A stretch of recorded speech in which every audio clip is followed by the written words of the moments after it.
Hey y'all, it's me back with another video. Happy Halloween! Happy Halloween to everybody. Um, I just want to talk about a few things that I saw. So, y'all done call the police on Peach? Y'all done had the police go to Peach house and do a wellness check on her? Like, Peach gonna have to stop sharing so much of her life on the internet. Some things she gonna have to get a therapist and talk to her therapist about, because you cannot use the internet as your personal diary, because it's people on the internet that will do too much. So they sent the police to her house to do a wellness check on her, because Peach was talking about how stressed out she was, and basically there have been points in her life where she hasn't wanted to be here, and I guess people thought that this was one of the points in her life when she didn't want to be here. So they had the police do a wellness check on her. She shared too much on the internet, just way too much. And I just saw, um, is it Dalvin or Darius? Whichever one is B Love's youngest son, just did a really interesting video about um, growing up as a black person in predominantly white spaces, like going to schools that were predominantly white. He went to a PWI college, which is a predominantly white institution um, in Arizona. He talked about what it was like being in middle school in predominantly white schools and being in high school in predominantly white schools.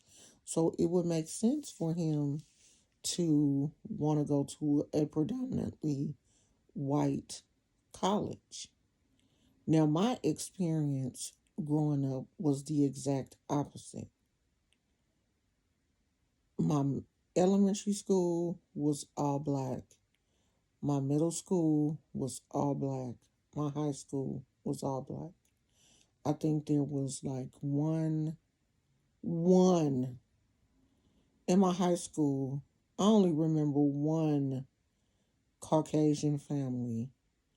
There were Hispanic kids and a few Filipinos and a few Asians, and we are talking about in the early 80s.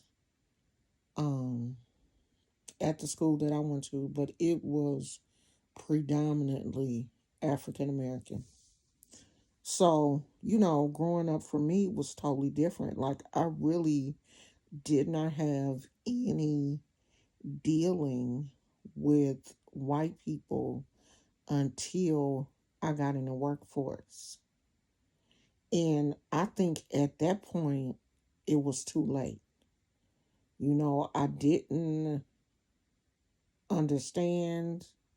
There was a disconnect, I think, between myself and white people, because I never really came in contact with them.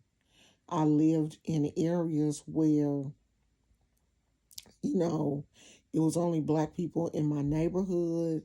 When I went to the store, it was only black people. I guess that some Asian people owned the little market that I used to go to all the time. So there were no white people there. There were, I had white teachers, but that was the only interaction basically that I had with white people.